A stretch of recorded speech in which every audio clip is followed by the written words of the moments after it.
our best. This is chapter 27, quantum theory. Today we're going to talk about the particle model of waves. We've talked about, obviously, electromagnetic waves as waves. Now we're going to talk about them as particles. So this means we're going to compare and contrast the photoelectric effect with the Compton effect. We're going to calculate the energy of a photon. We'll look at threshold frequency and work function, and we'll explain how electromagnetic radiation is both particle-like and wave-like. So let's start with this light as a wave and a particle. Maxwell's electromagnetic theory states that light is wave-like because it has diffraction and interference patterns, which we saw when we were doing this in chapter 16 and 19. We shown a laser light through a very small slit, which was 2 razor blades. And on the board, you saw that it created this nice stripe pattern that was much wider than the slit. And it spread out. That is that's a diffraction pattern. But there was a couple of problems with this. Light couldn't only be a wave, because when we look at the emission spectrums of stars, light given off by hot bodies, as it says up here, the emission spectrum said it's not just one wavelength or just one energy level. It actually looks like a parabola, which I'll show you on the next slide. And also, when we shine some of the electromagnetic radiation on metals, electrons are discharged, like forks in the microwave. You ever try to microwave a fork? Yeah, it's not pretty. Well, it is pretty. It's just, not good. Or aluminum foil, right? I didn't know. I was just trying to keep my lunch. Got in trouble. So that those waves hit the metal and discharge electrons. That's the photoelectric effect. Or photons. That's the Compton effect. So probably the Compton effect in your microwave. The fire effect. Okay, so here is the graph for the energy and wavelengths that we get from a star. So it says incandescent body up there. That means that it's a light. So, for instance, a fluorescent light or incandescent light or, fluorescent light wouldn't look like this, but incandescent lights look like this. Old school light bulbs that we used to always use, you barely ever see. Or a star. And it's interesting because over here is the energy, the intensity, and here is the frequency. So our star looks like this, and you can see that it peaks in the red-yellow area. So most of its energy is given off here. Not all of its energy, just most of it. So it still gives off some ultraviolet radiation, which is why you should wear sunscreen when you go outside, because the sun causes like 95% of your skin aging, just so you know. And then over here, that's why I look so beautiful. No sun. All right, and then over here it also gives off heat. Now things that give off less energy are going to have less energy here, but you can see that they still peak in certain areas. So this one is mostly peaking the infrared, so it gives off a lot of heat. Same thing here, a lot of heat. But they're curved. And they're not just all in the red frequency. They're not just all right here. They're all spread out. And they're not all just, all of the electromagnetic spectrum. They're only some of it. So this is weird. This doesn't follow the wave properties. This is more of a particle property. But why is a particle property? What's causing this? And that was kind of discovered and explained by Planck's model of light. So I don't know if you remember Planck from chemistry. He has the one with the H. Maybe not. But back in the 1900s, he stated that atoms could not continuously change their energy. They only vibrated at certain frequencies. So different atoms vibrated at different frequencies.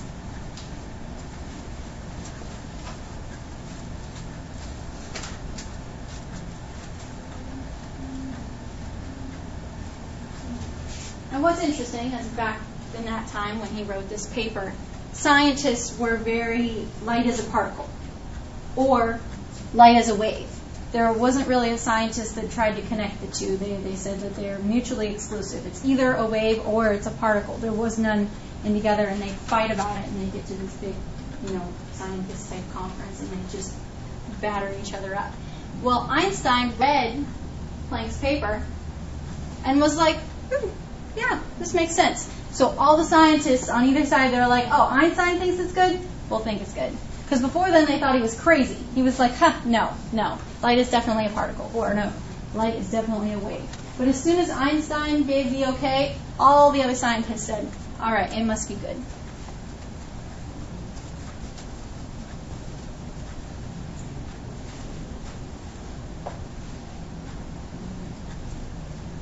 So with this chapter, this particular section, I am going to give you like 7 equations today. I kid you not. And I'll label each of them and show you what they mean. Once you start doing a problem, you realize that it's not that hard. But when you look at it up front and you see all the equations, it looks kind of scary. So don't get scared. It's okay. You'll be able to look at the units and figure it out. I promise. So here's the start of them.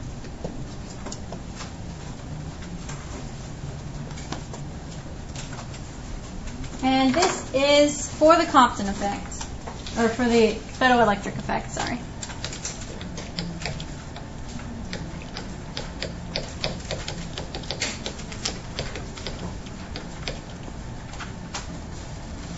We see Planck's constant, 6.63 times 10 to the negative 34 joules per hertz. You want to make sure you write those units down because they are constantly going between joules and electron volts. And so that is going to be one of those things you need to convert to electron volts. So let's write down Planck's constant. This is just a straight up number.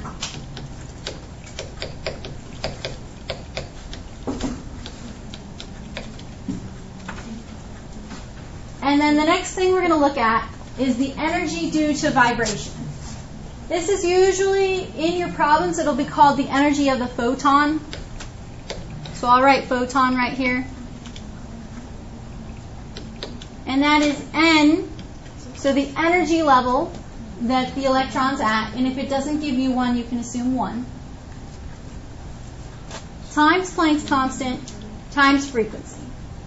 So this particular equation kind of unites the wave-like properties with the electron, the particle-like properties. Because it has the electron level, N, in it, and it has a frequency of the light, the wave part. So it kind of unites the two. And this idea of uniting the two, the particle and the wave together, is the basis for quantum mechanics. And it deals with, I know that you've heard of quantum mechanics a little bit, it talks about probability. It's the probability that light will act like a wave or act like a particle, which could create, according to the theory, could create different dimensions and different timelines and all sorts of other weird and crazy things. There's a good, what's it called? There's one about string theory by Nova, and there's another one called Fabric of the Cosmos. It's very interesting on that. It's on Nova PBS, and you can find it on YouTube. And which one did you say you can assume 1 and it's not good? N is the energy level. So the electron has different energy levels, the S orbital, the P orbital, the D orbital. The first one being, that it can be excited up and down. So in physics, we just talk about it as energy level 1, 2, 3.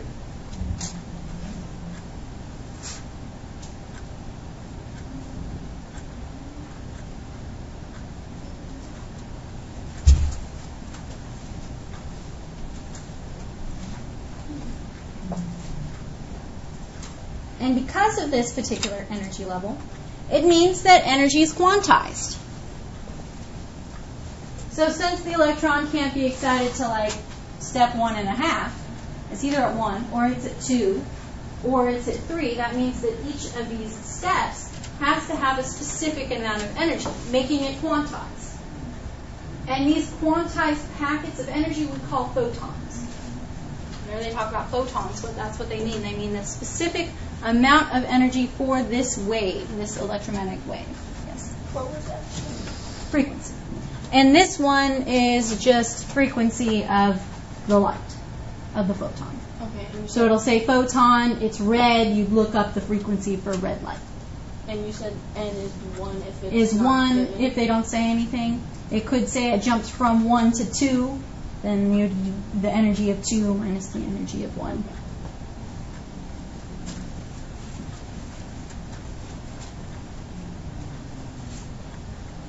And Planck also proposed that atoms don't always radiate electromagnetic waves. They only do this when they're changing energy levels. So if it goes from 2 to 1, it can give off a photon. Right, because that extra energy from the electron jumping down, that energy has to go somewhere. And so it's released as a photon.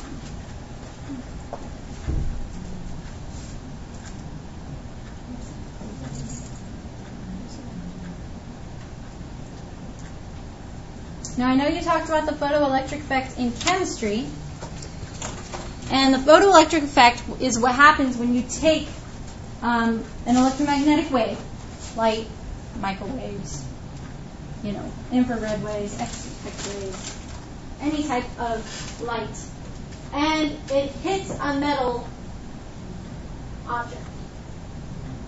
If this photon has enough energy, it will knock electrons off.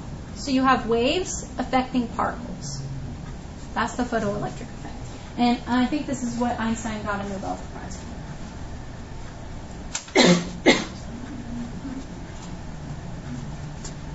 Now, when you take ultraviolet light, which remember has more energy than normal light, it's ultraviolet, it's a little bit shorter wavelength, has a little bit more energy, and it hits negatively charged zinc, an electron will be discharged.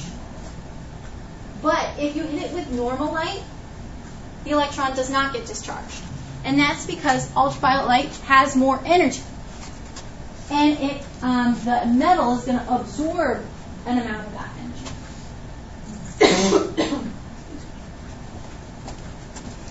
I sucked up some bad air or something.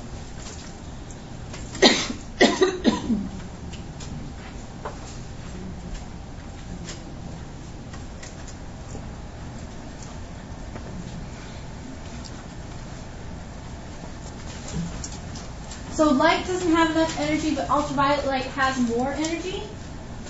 So the metal absorbs that energy, and anything extra gets shot into the electron. But if it doesn't reach that threshold, then the electron can't escape. So we have something called threshold frequency. There's a minimum amount of light wave, that has to hit it in order for the electron to be shot off. And I have an equation for that too.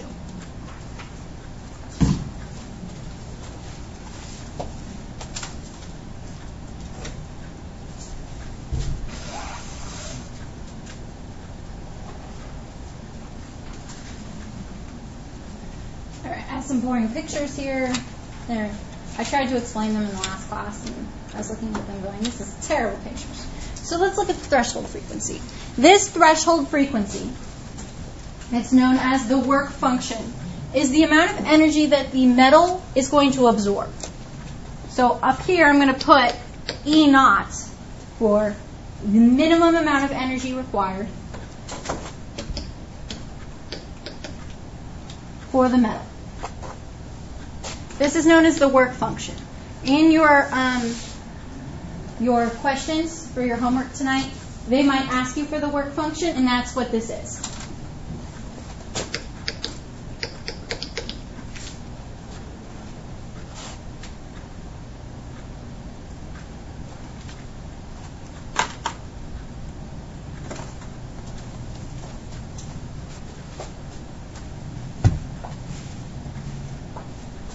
Is H still that 6.63? Mm-hmm. That's for every equation? For everything with H in it. Mm-hmm.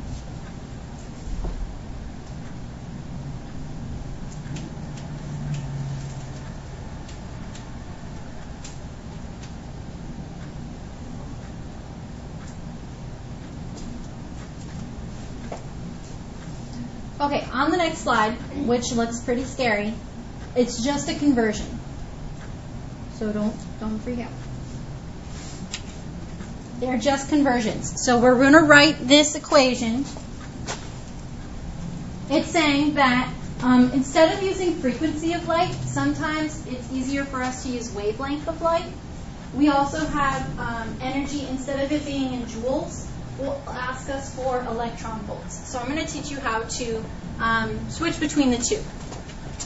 So here's the first one. HF is equal to 1240 electron volts. So this is going to be N 1240 electron volts nanometers over wavelength. Make sure your wavelength is in nanometers. And for this equation, N times 1240 electron volts nanometers over, and I'll call this wavelength naught with a little zero, the minimum wavelength required. Anytime it ever says minimums, that's your knots. So that's a little key word there for you. The other thing we have is converting from electron volts to joules. Since the energy for one electron is so small compared to joules, a lot of times we just talk about it as one electron amount of energy. So that's one of our conversions we're going to put up here. And that is 1.6 times 10 to the negative 19 joules is equal to 1 electron volt.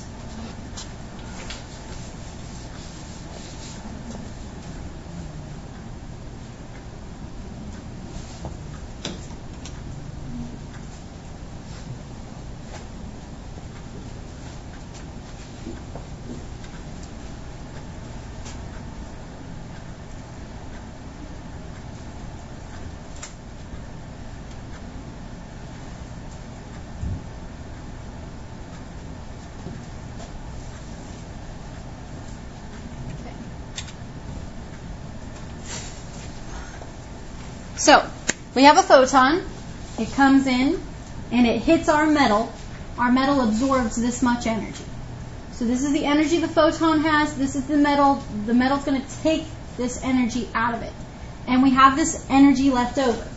The amount of energy left over is put into the electron that shoots off. And that is this equation right here. So this is the leftover energy. It's the kinetic energy of the electron.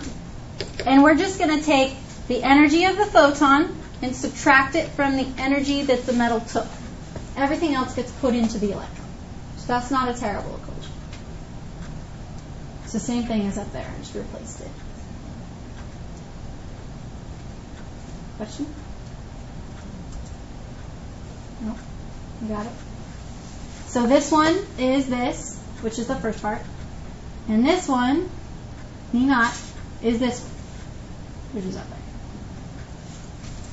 So this is the energy of the photon, and the metal took some energy from it. So we took subtraction. Everything that's left gets put into the electron.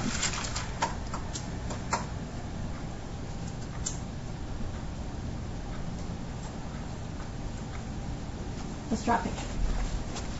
Here's your metal object.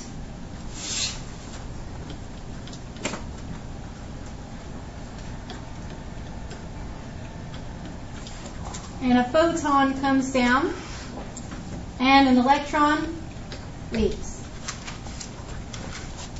So our metal object has to absorb some amount of that energy.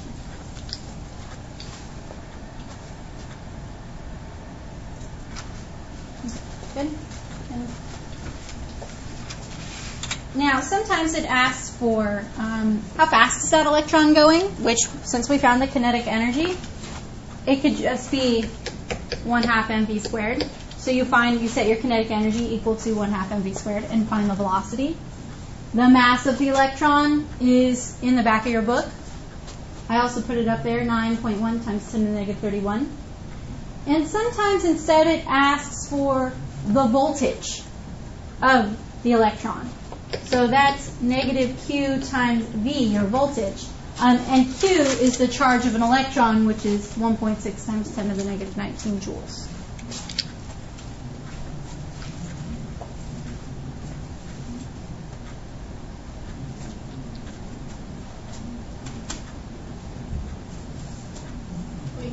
charge of the electrons do anything? Yeah.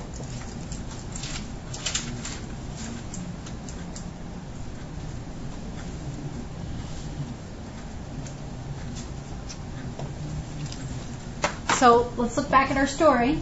Our photon, which has energy, comes down and hits the metal.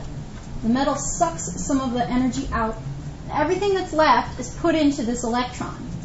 Now that this electron has energy, it's not going to change its mass, so it has to change its velocity. So it's going to be moving away from the metal object. So we can calculate its velocity. We can also calculate its potential difference, its voltage.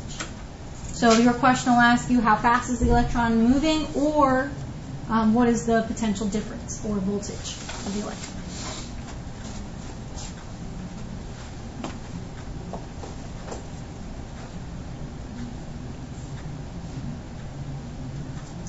So that's a photoelectric effect, which hopefully you talked a little bit about in chemistry. Those are all the equations that go along with it. The one other thing I'm going to talk about is the Compton effect, which only has like one little type of equation. And it goes along with this because it's almost the same story, except for instead of an electron being shot off, it's a different photon.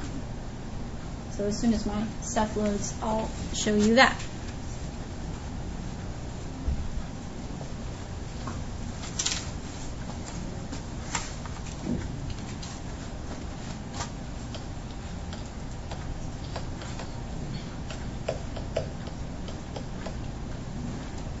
Okay, so the Compton effect says, and this was originally in 1922 by Arthur Compton, it says that he directed X-rays of a known wavelength at graphite. And some of the waves that came off were still X-rays, but some of them were scattered.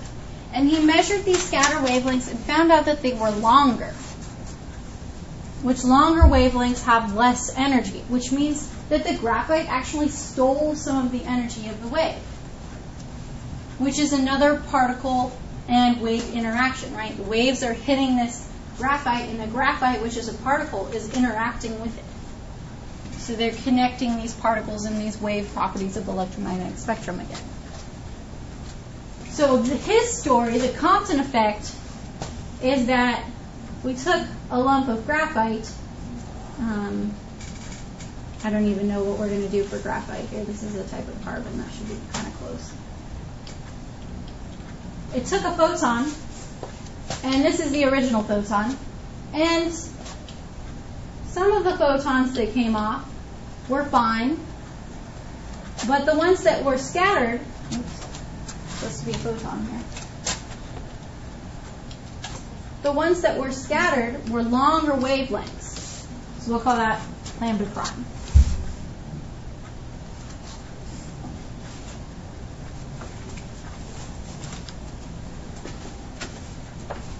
Here's a picture of the experiment. His X-ray source hit the target, the graphite target, and some of them passed right through. They're the exact same wavelength as before. And then here's the scattered ones. They're different. They're longer wavelength. So some of the energy was stolen.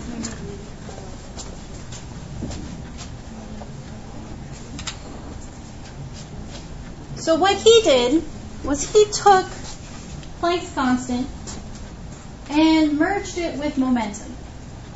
So we know what momentum is, P equals mv. And since photons don't have any mass, how could they have momentum? Well, they must have momentum since they are hitting the carbon in changing direction, right? So there has to be some sort of momentum. And they're losing energy. So he said that it's this Planck's constant times the frequency over the speed of light, or just Planck's constant over wavelength. Now the speed of light keeps coming back in there because all electromagnetic waves travel at the speed of light. And that's the last equation for you, sorry. I told you there was a lot today.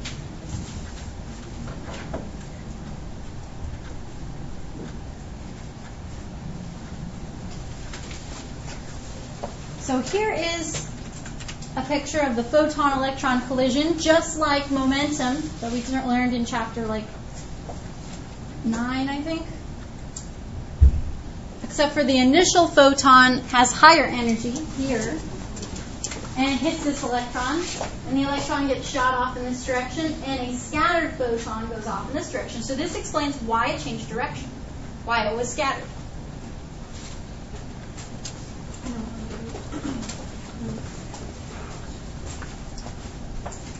All right, so let's do a practice so we can get all these things in order.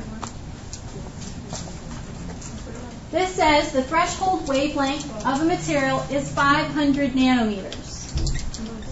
What is the threshold frequency? Let me change this into a nanometer. Nanometer. There we go. So what is this 500 nanometers? Come on, Seth. I know you know it. 500 nanometers. Wavelength. Thank you. Wavelength, and it's of the photon. No, the threshold wavelength. So that means it's the wavelength required, the minimum wavelength required for the metal that's going to absorb. If it's anything lower than this wavelength, it will absorb, and if it's anything higher energy, then it's going to, anything extra will be put into the electrons. So that actually means that longer wavelengths are lower energy. So the first question is, what is the threshold frequency? So we need to find something in here, and this is again threshold wavelength, threshold or minimum. I'll write threshold over here. Anytime this says threshold. We're going to use this equation. Now this has wavelength and this has frequency.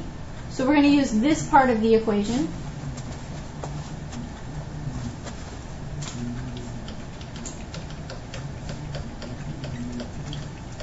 It's really important to watch your units because we're converting nanometers and meters, that's what we usually work with, and joules and electron volts. So just pay attention to them. Do you want to answer this in, no, never mind, we can't even, I don't even have a choice here. So we have Planck's constant, 6.63 times 10 to the negative 34. Make sure you put your units in here, joules per hertz times F naught is equal to 1240 electron volts nanometers over 500 nanometers. So your nanometers are going to go away. Remember, joules can be turned into electron volts, and then that'll leave us frequency in hertz, which we want. So we need to convert this joule to electron volts so that it'll cancel. So 6.63 times 10 to the 34, negative 34, joules per hertz multiplied by, and I have this right here, this conversion. So 1.6 times 10 to the negative 19 joules in 1 electron volt gives me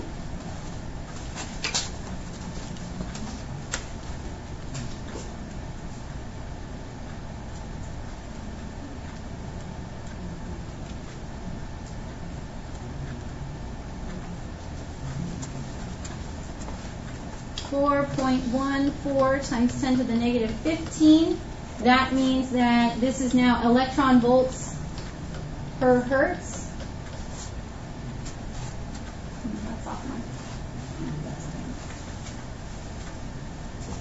So let's go back to this right here. We have 4.14 times 10 to the negative 15 electron volts per hertz times our threshold frequency is equal to 1240 electron volts nanometers. Oh, let me just do that in the, no, I don't have to type it out. This is 2.48.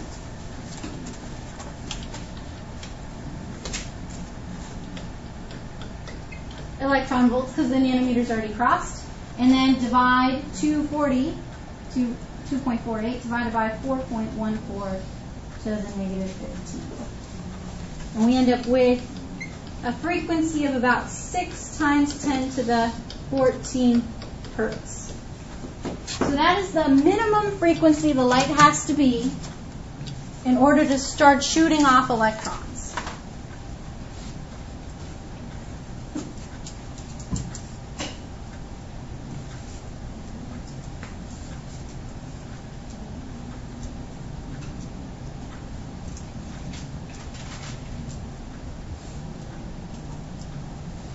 Let me do the rest of my work right here over the pictures.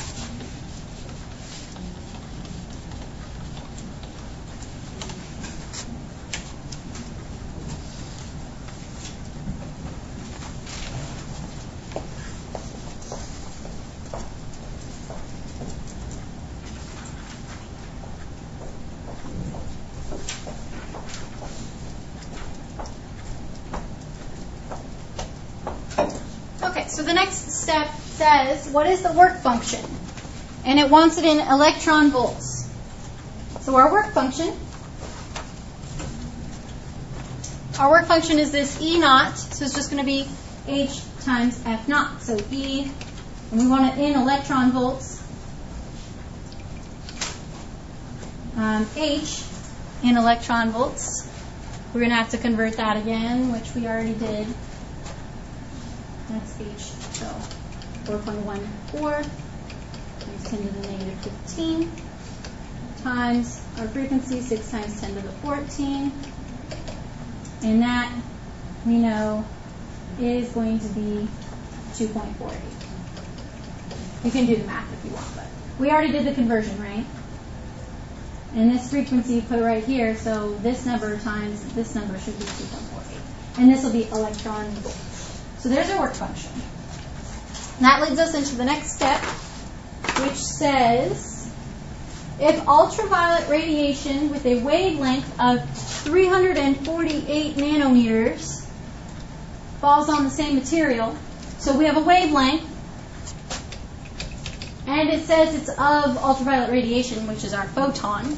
So this is the photon wavelength here. They want to know what's the kinetic energy in electron volts of the ejected electrons. So down here. Now we have this. That was the one in blue at the bottom down there. We need to know E in order to find kinetic energy. So we're going to do the energy of the photon.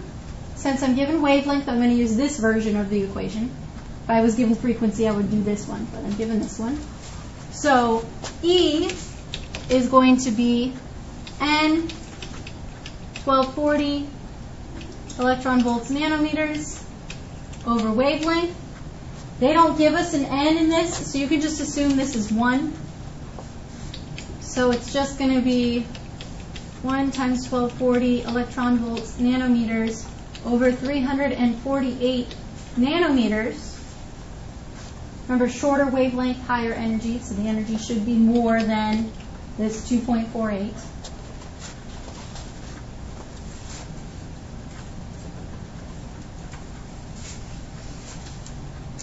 We get 3.56. So now we can find kinetic energy, which is just the energy of the photon minus the energy of the work function, right? So what the metal takes out of it. And what's left over is the kinetic energy of the electron that shot off. So it'll be 356 minus 248.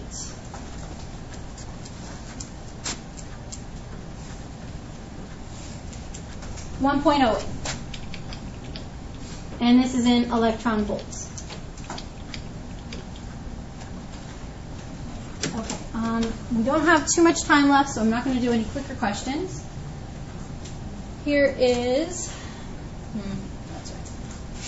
So your homework's going to be 1 through 18 in chapter 27. Again, what I want you to do is really pay attention to units. And if it says work function or if it says some type of electromagnetic radiation, the photon. So if it says photon, use E. If it says anything about minimums or threshold frequency or work function, that's this one. And then if it talks about the electron that shot off, it's going to talk about kinetic energy. If it asks about velocity of that electron, use this version. If it talks about voltage, use this version. Just pay attention to your units. I know it's a lot. But we're getting to the end of the year, so they expect a lot more of them. All right. And at some point, your homework will pop up on the PowerPoint.